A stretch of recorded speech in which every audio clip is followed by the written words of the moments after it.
दोस्तों आज की इस वीडियो में हम बात करेंगे एसिब्रोफाइलिन कैप्सूल के बारे में। इसका अवेलेबल ब्रांड नेम क्या है, अवेलेबल स्ट्रेंथ क्या है, प्राइजेस क्या है, यूजेस क्या है, साइड इफ़ेक्ट क्या है, डोज क्या है, कॉन्ट्राइंडिकेटेड क्या है, किस पेशेंट में आप ये कैप्सूल यूज कर सकते हैं, किस पेशेंट में आप ये कैप्सूल यूज नहीं कर सकते हैं।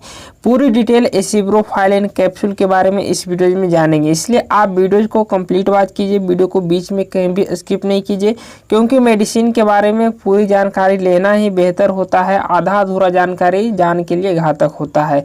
तो चलिए सबसे पहले हम बात कर लेते हैं अवेलेबल स्ट्रेंथ की। तो दोस्तों मार्केट में आपको दो स्ट्रेंथ में अवेलेबल है, पहला 100 mg, दूसरा 200 mg। अगर इसके प्राइजेस की बात किया जाए तो आपको 10 रुपये प्रति कैप्सूल से लेकर के आपको 15 रुपये प्रति कैप्सूल तक के आपको सभी ब्रांड के और सभी स्ट्रेंथ में आपको मिल जाएंगे। और ब्रांड और एरिया के अकॉर्डिंग प्राइस ऊपर नीचे हो सकता है, हमने एक एप्रॉक्स प्राइस आपको बताया। अब चलिए हम मार्केट में किस ब्रांड नेम से आपको मिल जाएंगे उसके बारे में हम बात कर लेते हैं। तो दोस्तों मार्केट में आपको मैकफाइलिन, एबीफाइलिन, एबीफ्लो, बोनोकोफिल, एबीफाइलिन SR200 जिसमें है जो आपको रहेगा।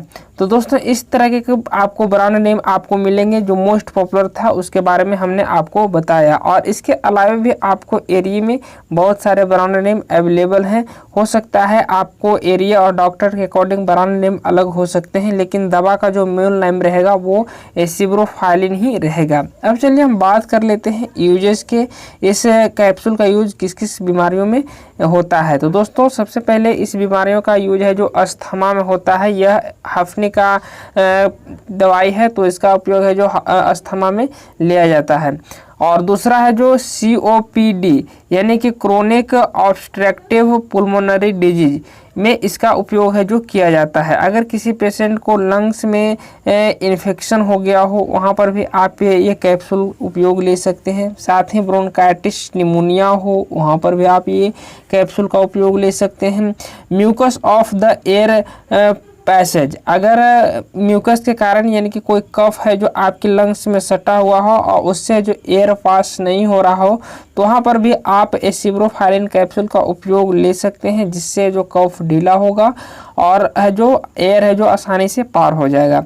और अगला इसका यूजेस है इन्फ्लामेशन इन लंग्स, यानी कि लंग्स में किसी प्रकार का सूजन हो गया हो तो वहाँ पर भी आप इसका उपयोग ले सकते हैं। साथ ही irritation of airway and lungs, अगर आपको सांस लेने में या फिर लंग्स में कोई इरिटेशन सा लग रहा हो तो वहाँ पर आप एसिब्रोफाइलिन कैप्सूल का उपयोग ले सकते हैं। साथ ही लंग्स इन्फेक्शन में हमने बताया, वहाँ पर भी आप इस कैप्सूल का उपयोग ले सकते हैं। ये था इसके कुछ मोस्ट पॉपुलर उपयोग, और डॉक्टर अपने एक्सपीरियंस और नॉलेज के अकॉर्डिंग जितना भी श्वसन तंत्र के संबंधित बीमारियां हैं उनसे जुड़ी और भी उपयोग ले सकते हैं। और जो मोस्ट पॉपुलर उपयोग था वो हमने आपको बताया। चलिए अब इसके हम साइड इफ़ेक्ट के बारे में जान लेते हैं। एसिब्रोफाइलिन अगर आप कैप्सूल यूज कर रहे हैं तो इसके कौन कौन से मोस्ट कॉमन साइड इफ़ेक्ट हो सकते हैं। तो दोस्तों इसका जो मोस्ट कॉमन साइड इफ़ेक्ट जिसमें देखे गए हैं, पेशेंट को अपसेट स्टोमैच होना, यानी कि पेट में कुछ अपसेट सा लग सकना। उसी तरीके से अगला साइड इफ़ेक्ट रेस्टलेसनेस लगना, यानी कि थकान सा लगना, हेडेच रहना, माथा में दर्द होना, नोजिया रहना, वोमिटिंग होना, डिजीनेस रहना। इस तरीके के कुछ आपको साइड इफ़ेक्ट देखने को मिल सकते हैं। हो सकता है इन सभी साइड इफ़ेक्ट के अलावा भी आपको और भी साइड इफ़ेक्ट देखने को मिल सकते हैं।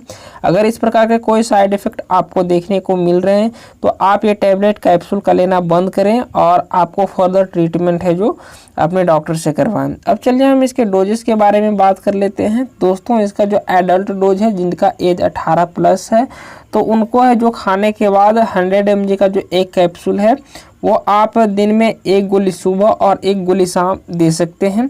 और ऐसे तो पहले आप है जो एक ही गोली देकर देखिए, अगर एक गोली से कंट्रोल हो रहा है तो आप एक ही गोली दीजिए। लेकिन जो डोज है वो डॉक्टर अपने पेशेंट के कंडीशन के अकॉर्डिंग है जो डोज तय करते हैं। फिर भी हमने नॉलेज के लिए आपको बताया।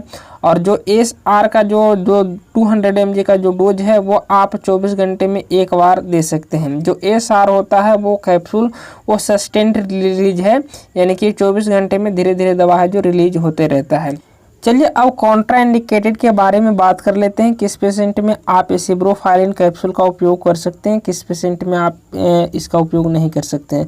तो दोस्तों आप उस पेशेंट में ये कैप्सूल का उपयोग नहीं कर सकते हैं जिसको लीवर डिजीज हो, किडनी डिजीज हो, जो पेशेंट अल्कोहल का सेवन कर रहा हो, या फिर जो पेशेंट प्रेग्नेंट हो, या फिर जो पेशेंट ब्रेस्ट फीडिंग मदर हो, यानी कि अपने बच्चे को दूध पिलाते हो। आप इन सभी पेशेंट में आप एसिब्रोफाइलिन कैप्सूल का उपयोग नहीं कर सकते हैं, कॉन्ट्राइंडिकेटेड है, कुछ हानि हो सकता है। तो ये रहा एसिब्रोफाइलिन कैप्सूल का पूरा जानकारी। उम्मीद करते हैं कि आपको ये वीडियो काफ़ी पसंद आया होगा। अगर मेरा वीडियो आपको पसंद आया तो वीडियो को लाइक कीजिए, अपने फ्रेंड के साथ शेयर कीजिए। मन में कोई कन्फ्यूजन या फिर कोई सवाल पूछना है तो आप में कमेंट बॉक्स में कमेंट कर जरूर बताएं। और अभी तक आप हमारे चैनल को सब्सक्राइब नहीं किए तो चैनल को सब्सक्राइब कर घंटे के निशान को दबा दें ताकि हेल्थ से जुड़ी जानकारी आपको मिलती रहे।